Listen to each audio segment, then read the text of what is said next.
Welcome to a comprehensive account of the Amityville hauntings. In this video, we'll delve into the origins, the chilling experiences people endured, and what's happening at the infamous house today. Our story begins on the sinister night of November 13, 1974, when Ronald DeFeo Jr. brutally murdered 6 members of his family in their home on 112 Ocean Avenue, Amityville, New York. DeFeo claimed he was driven by malevolent forces and voices encouraging him to shoot them with a .35 caliber Marlin rifle as they slept in their beds. The DeFeo family consisted of Ronald DeFeo Sr., Louise, and their children, Ronald Jr., Dawn, Allison, Mark, John, and Mark. They moved into the large Dutch colonial-style house on 112 Ocean Avenue just a year before the tragedy. To outsiders, the DeFeo family were nice, caring people known to have a decent amount of wealth. They lived a lavish lifestyle, which was funded by Robert DeFeo Sr. managing an auto dealership. However, Big Ronnie, as they called him, did not earn the wealth needed to sustain this lifestyle. This wealth came from his wife's father, Michael Brigante, who had purchased the Amityville home for the family and had given Robert $50,000 to have family portraits painted in the home. This bitterness caused Robert DeFeo Sr. to become abusive and violent towards his family, most notably his oldest son, Ronald DeFeo Jr., although he went by his nickname, Butch. Getting bullied in school and getting into fights with his father, Butch spent most of his time doing drugs, drinking, or getting into fights. Still, no one expected that Ronald DeFeo Jr.'s troubles would lead him to commit the Amityville murders. After he had killed his family, he threw away incriminating evidence and continued with his normal schedule. He would later stage the discovery of his family by returning home and running to a nearby bar where he claimed his family had been killed by the mob. Upon their arrival, the police walked into a truly gruesome scene where every member of the family was killed laying face down in their beds. His parents had been shot twice and his siblings were only shot once. The police would take DeFeo Jr. to the police station for protection from the mob, but quickly his story began to fall apart. He claimed he was busy all day and night, but police determined that the killings took place in the early morning and the so-called hitman he told them about had been out of town for a while. After his alibis cracked, he confessed to the murders and provided no reasoning other than demonic voices had told him to do it. He told the police, "Once I started, I just couldn't stop, it went so fast." In October of 1975, DeFeo was found guilty of 6 counts of second-degree murder. What made the case even more mysterious is nearby neighbors never heard any gunshots come from the home and none of the family members displayed any signs of a struggle, even though they would have heard the gunshots. On December 18, 1975, the Luntz family, comprised of George, Kathy, their children, and the family dog, Harry, moved into the very same house, blissfully aware of its dark past. During their first inspection of the house, the real estate broker told them about the DeFeo murders and asked if this would affect their decision. After discussing the matter, they decided that it wouldn't be a problem. Much of the DeFeo family's furniture was still in the house because it was included for $400 as part of the deal. George Lutz's close friend had learned about the history of the house and insisted on having it blessed.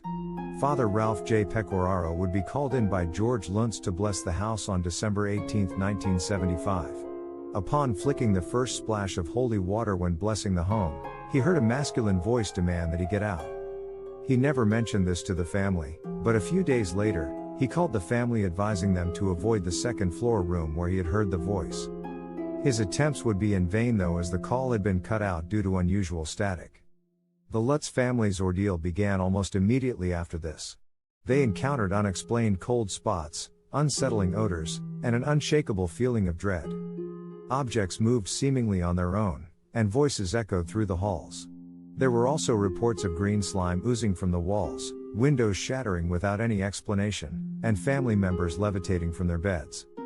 George would wake up at 3:15 a.m. every day for some unknown reason, which happened to be the same time DeFeo Jr. had murdered his family. The family would only last 28 days in the home, abandoning the home in 1976, leaving all their belongings there because they were truly in fear for their lives. The Amityville haunting gripped the media and drew paranormal investigators from all over the world.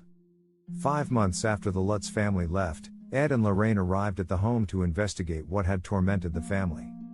According to the Warrens' case files, Lorraine felt a deep sense of something demonic in the home and was overcome with visions of the DeFeo family's corpses lying on the floor.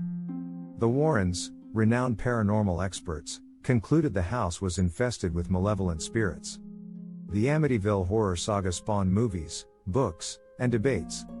The most popular being the 1977 novel titled The Amityville Horror, based on the family's claims of paranormal activity happening in the home. In 1979, a movie with the same title as the book was published, fueling even more curiosity to the family story. Inspiring even more movies and fans trying to investigate the home. Skeptics argue the whole story was a hoax for financial gain, while believers remain convinced something sinister occurred. People involved in the case, such as William Weber, the defense lawyer for Ronald DeFeo Jr., made claims that he and the Luntz family fabricated the events over many bottles of wine. However, the family would take a lie detector test to prove that they were telling the truth. Every member of the family passed the test, without fail. This gave way for the idea that while they were telling their truth, the media and the book written based off their story, the Amityville Horror, embellished the story to be more compelling. George and Kathy's child, David, had an interview in which he discussed the events that took place exactly as his parents described. He explained that the events would go on to haunt him forever and still has nightmares to this day. His theory was that the reason the events were so profound was due to his father, George Luntz, allegedly being an avid follower of the occult, which remains to be unproven to this day. Today, the house still stands, changing ownership multiple times.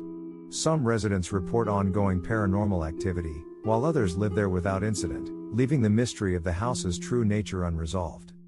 In closing, the Amityville hauntings continue to haunt our collective imagination.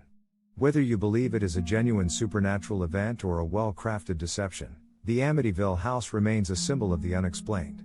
Thank you for joining us on this chilling journey into the story of the Amityville haunting. If you enjoyed this video, don't forget to like, comment, and subscribe for more captivating tales of the paranormal.